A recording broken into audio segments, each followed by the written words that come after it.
Florida was on Radio Row and at SC Media Days yesterday. And I think it's always interesting.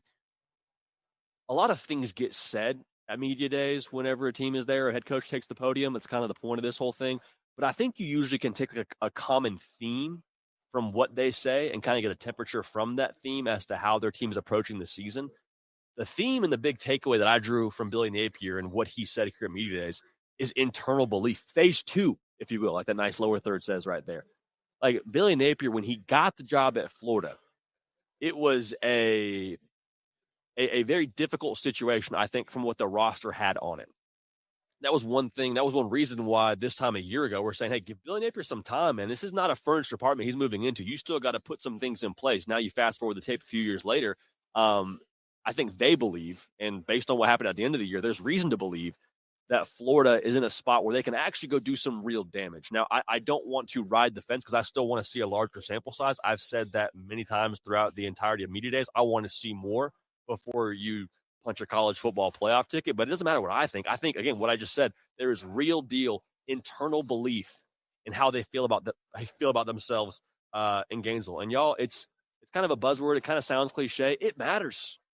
It matters. You don't play a college football game and hope you win during the week and hope that good things are happening for you during the week. Like it's a thing where you better trust everything you've done leading into the week, trust everything you've done from a process perspective, and then go execute on Saturday. There's no hoping you win on Saturday. If you're hoping, you've already lost. And I think from the way that Florida talked about their process, their offseason, how they finished last year, I think there's actual real deal belief and confidence. And just what I said, that took time to hone.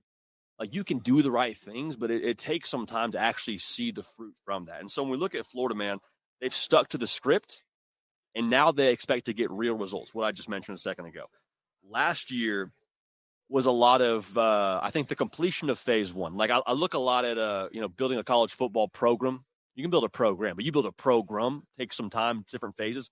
Last year was putting the foundation of what Florida football was truly going to be under Billy Napier into place. We're patching the floor. And the floor now, I think, for Florida is at 6-6. It's not bad. I mean, I think a year ago, especially with that schedule, with a second-year starting quarterback, 6-6 isn't like the worst thing in the world. Now, I think it would be a disappointment relative to how they finished last year and to what this team is capable of. But again, it's the floor. I'm not talking about what they're going to do, but that's the floor. But you look at what this upcoming year is supposed to be about. This is the year where you start to build up. To stick to this metaphor, you put real weight on that foundation, and so there's a excitement and also a danger in where Florida's at right now. It's called stakes. All right. Because if Florida in this year doesn't accomplish what they're supposed to accomplish, let's say they go 6-6, roof falls in. I don't know what would have to happen for that to be the case. I guess the schedule is just brutal. So it's, college football happens.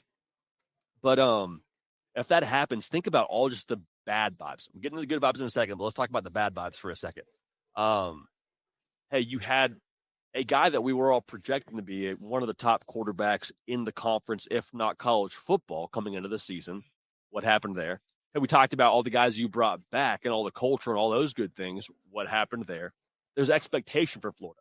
And with expectation comes the opportunity to also fail and have it kind of blow up in your face. And so if you're a Florida fan, you say, well, if we don't do it right now, if we don't see tangible steps towards that ultimate goal of winning a national championship and winning the conference this upcoming season, when's that going to happen, Coach? When are we going to make those moves? That's one part of it. The other part of it is Florida goes out and accomplishes what I think most people in Gainesville expect them and hope for them to accomplish, which is you win right around 10 ball games. I don't know where that puts you in the conference title race, but I know it more than likely puts you in the college football playoff. And if that happens, we've talked a lot about the way that Florida's kind of a powder keg of sorts right now. I think I think recruits are looking for a reason to commit to the school that plays in the conference that puts the most draft picks out, right? And you look at how talent-rich the state of Florida is. If you can be that team and you open the floodgates from a talent perspective when it comes to a pipeline to your school, Florida's cooking, y'all. Florida is a runaway train off the rails making stuff happen. Like Florida would then, I think, ascend from a talent perspective into that tier 1 of college football. Would it be next year? I don't know. Suppose it could. But if you start to stack some years on top of each other, we say this, like winning on the field relates to momentum more often than not, or the opportunity for momentum on the recruiting trail. That is, I think, exponentially amplified in a state like Florida with how rich that high school talent is in that state. So I think what I just said, the belief in the process, the things they talked about at the podium, which, again, it's just words, but you got this sense from Billy Napier.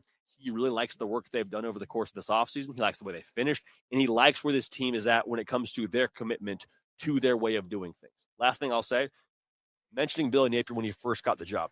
You got to retool the roster, of course.